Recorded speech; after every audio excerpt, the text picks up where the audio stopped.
Hello and welcome to Lecture 3 of the Energy Unit in Phys 1104. In this lecture I'm first going to derive something that I claimed 2 lectures ago, which is that whenever the relative speed is unchanged by a collision, the kinetic energy remains the same. And then we're going to use some tools from that derivation to solve some elastic collision problems. So I've set up some things here that I'm going to need in the derivation, and they're all things we've seen before. The first is this, that the relative speed before the collision is the same as the relative speed after. And the other thing I've set up here is the expression which is telling us that momentum is conserved. This is only if the system is isolated, but here is an expression for the one-dimensional case along the x-axis of conservation of momentum. And there are just a couple of more ingredients I need, and I've got them down here. One is our way of calculating a relative speed in one dimension. And I showed you this earlier. We just take the absolute value of the differences in the x components in the velocities.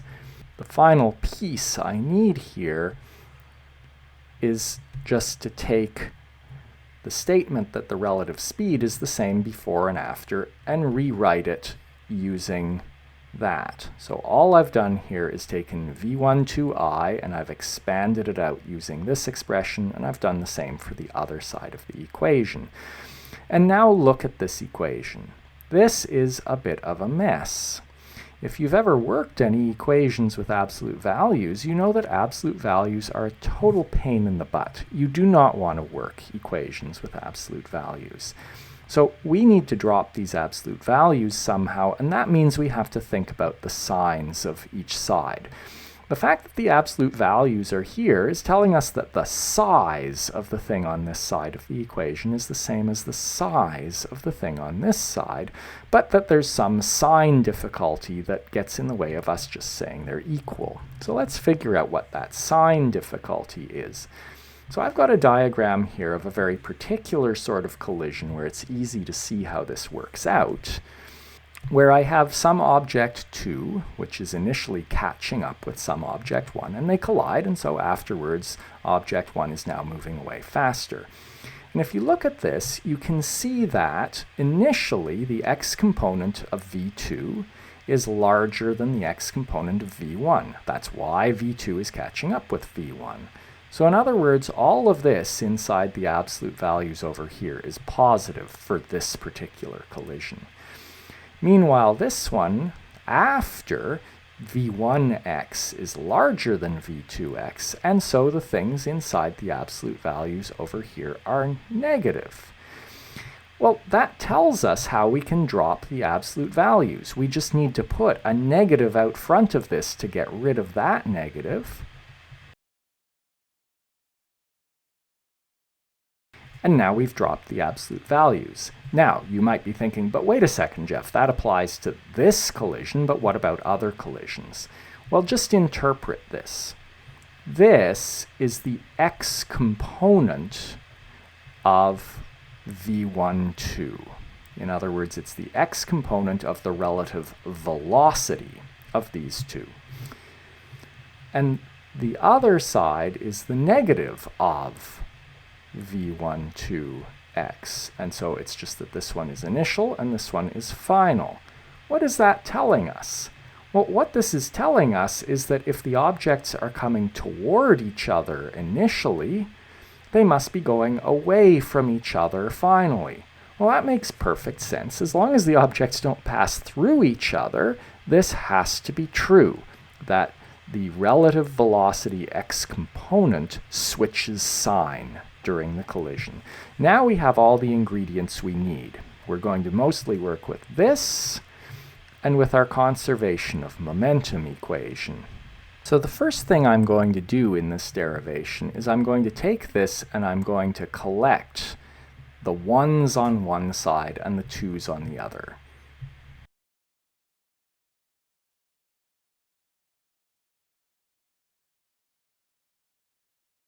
And I'm just going to, for convenience, switch which side of the equation these are on, which is really easy.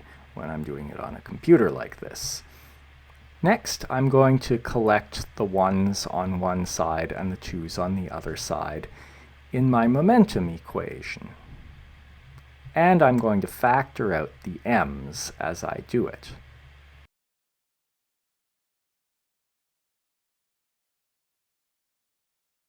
So now I'm going to call these equations 1 and 2.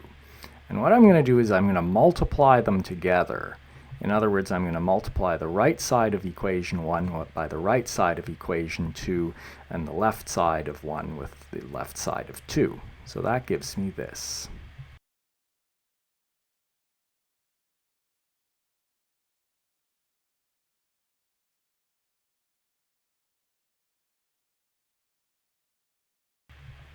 And now if I just multiply those out, notice there are going to be cross terms that are going to cancel because of the way the negatives work. So there's a negative v1f, v1i, and a positive v1f, v1i, and so those will cancel, and so on.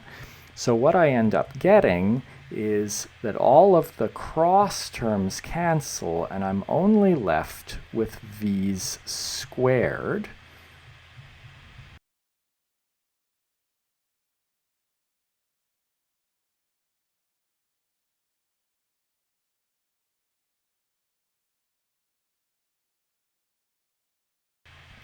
And now I'm almost done. I'm going to once again collect f's on one side and i's on the other.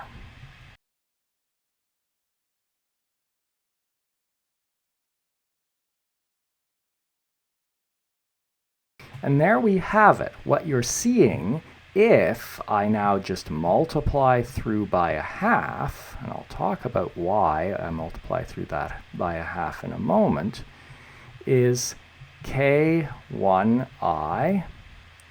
plus k2i equals k1f plus k2f.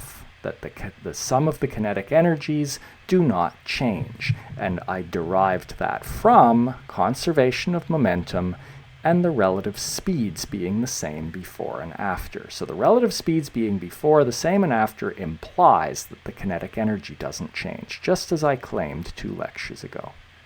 To close off, I'll just say that this factor of a half I multiplied through by is purely a matter of convenience. There would be nothing wrong with defining kinetic energy without that factor of a half. The problem is it would lead to a bunch of factors of 2 lying around on all of the other energies that we'll eventually be dealing with, and so it's more convenient to put this half in on the kinetic energy. Now that we know some new methods, let's see what awesome powers they give us. So here is a setup for a collision. Let's say these are low friction carts so that we don't have to worry. This is a nice isolated system, and that they're going to collide elastically. So this is probably using magnetic ends on the carts, right? And I've given some numbers for the inertias of these 2 carts, and I've indicated how fast they're going and in which direction. And one thing we already know from the last unit is that since this is an isolated system, the momentum will be conserved. So here's the conservation of the x components of momentum written out. But notice that here we know the masses, and we know both initial velocities, but we don't know either of the final velocities. Now, if you look back at the sorts of things we were able to do in the previous unit, just with conservation of momentum, we always either knew one of the final velocities, or we knew that the carts stuck together so that they were moving with the same velocity, or some other piece of information like that. And so we always only had one unknown. But now we've got 2 unknowns. And this is a common sort of situation when you're thinking through, in real life, a collision. You may know what's going on before the collision, you'd love to know after, and you don't have any information about after. So we simply can't solve this because we have 2 unknowns. Well, conservation of energy to the rescue. So we have 2 options. We know, if this is an elastic collision, that the kinetic energy is conserved. And so there is the equation written out for the conservation of kinetic energy in this closed system. But, look at that. If we're going to solve this system of equations in two unknowns, where the unknowns are squared over here, you probably know how to solve systems of linear equations. You might not be really happy about solving systems of linear equations, but I'm sure you know how. But as soon as you've got things squared lying around, you might be a little uncomfortable. So maybe we don't want to do that. So what do? Well, we also know that we can use the fact that the carts have the same relative speeds before and after. Now, here is the form that we ended up being able to write that in during the derivation, right? Where we're saying basically that the x component of the relative velocities changes sign during the collision. That is what this equation is saying. That's now looking a lot friendlier. Now we have a system of two linear equations to solve in two unknowns. And we can do that. So I'm going to do the first step, and then I'm going to leave you to do the algebra, and you can check against what I get at the end. So the first step, look at these. We want to isolate one of our unknown variables, and then substitute the expression for it into the other one so that we can get that variable out and have an equation in only one unknown. And this equation here, the second one, is the easier one to solve for one of the v's out of. And so let's make things easy and solve for one of them out of here. So I'm going to solve just arbitrarily. It looks to me like VBFX is going to be easiest to solve for. So I'm just going to solve for it. And basically all I'm doing is I've said negative, negative. I get a positive VBFX. I'm going to take it over to this side. I'm flipping the sides just. And then I have a negative VAFX that comes over onto the other side with everything else that was already over there. So I can now take this and substitute it in to the conservation of momentum equation. That'll get rid of VBFX in that equation, and I'll have an equation in one unknown that I can solve for that unknown. So I would like you to pause the video now, and you do the algebra, and when you start up, you will just see my solution of it, and you can check yours against mine. Here is my algebra for you to check against your own, and you may not have written this final answer in the same form, but if we substitute in values, it becomes easy to check your number against mine. So I've summarized the values here that we're substituting in, and just note that VBIX, the x component of VBI, is negative because it was pointing back in the negative x direction, and that's about the only thing that's likely to go wrong now. If you substitute those into here, you get this, negative 0.28 meters per second. If we want the other velocity as well, then we can get it easily because from the relative speed equation here, we've already solved for it, and we now know all these velocities, so we can just substitute them in, and if you do, you find this. I'll just make a quick note about units. In here, we have kilograms in a numerator, kilograms in a denominator. They cancel, and we're left with meters per second. And so we know everything's worked out right. And finally, it's good to do a check. And with collisions, it's easy. Look, we know that the relative speeds have to have remained the same. The relative speed, look at that, was 0.4 meters per second initially, and indeed, if you look here, the relative speed is 0.4 meters per second after. And so that indicates that we have probably not made an error. If we wanted to be really sure, we could also substitute in and make sure that the conservation of momentum works out.